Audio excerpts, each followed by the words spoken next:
नमस्ते, मैं डॉक्टर मोनिका चौधरी, मैं चर्म रोग विशेषज्ञ इंदौर से।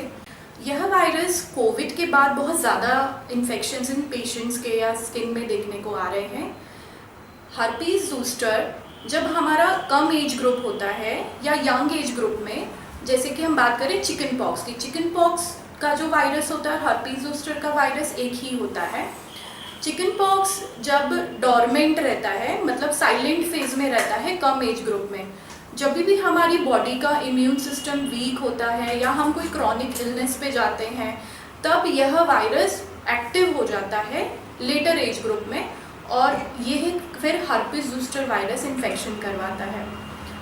कोविड के पहले, कोरोना वायरस पैंडमिक के पहले, यह हर्पीज ज़ूस्टर का जो इन्फेक्शन का जो रेट था वो सिर्फ एक immuno compromise patient, dialysis patient या you can see chronic diseases के जो पेशेंट्स हैं, कैंसर पेशेंट्स, उनमें ज़्यादा देखने को मिलता है, and also in diabetic patients.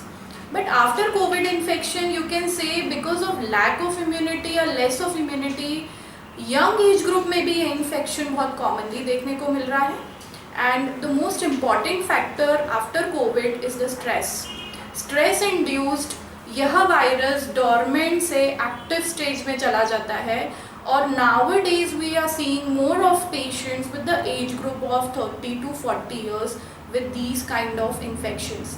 इसमें पानी भरे हुए दाने शरीर के एक भाग से चालू होते हैं और इसमें नर्व इन्वॉल्वमेंट होता है, जिसमें पेशेंट को बर्न होगा, जलन होगा, दर्द होता है।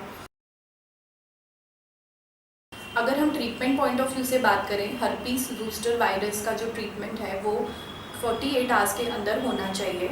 जैसे कि हमने पहले बताया था कि इसमें पानी भरे हुए दाने शरीर के एक भाग पर आते हैं और इसमें नर्व इन्वॉल्वमेंट होता है, तो इसके ट्रीटमेंट आप सर्टिफाइड डर्मेटोलॉजिस्ट द्वारा करवाइए। 48 आवर्स में आपको डॉक्टर के पास जाना है और यह वेसिकल्स जो हैं वो 5 दिन में सूख जाते हैं।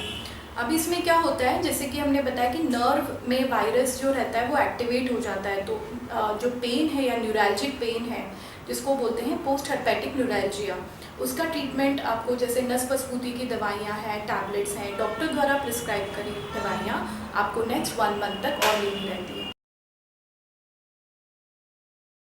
अब सेकेंड इसमें इम्पॉर्टेंट पॉइंट है वैक्सीन। क्या वैक्सीन सभी पेशेंट्स को लेना चाहिए? नो। वैक्सीन उन लोगों को लेना चाहिए जो कि ज़्यादा इम्यूनो कॉम्प्रोमाइज पेशेंट है, कैंसर पेशेंट है, डायलिसिस पेशेंट है और जिनको हर्पीस बार बार आ रहा है, उन्हीं लोगों को वैक्सीनेशन इम्पॉर्टेंट है। बाकी सभी एज ग्रुप में लेने की इसमें आवश्यकता नहीं है, बिकॉज एक बार अगर हमारी बॉडी का इम्यून सिस्टम बन जाता है, it's like a chicken pox कि आपका एक इम्यूनिटी डेवलप हो जाता है, तो चांसेस ऑफ रिकरेंस इसमें नहीं होते और जिन लोगों को बार बार हर्पीज हो रहा है उन्हीं लोगों को वैक्सीन की ज़रूरत रहती है। Thank you.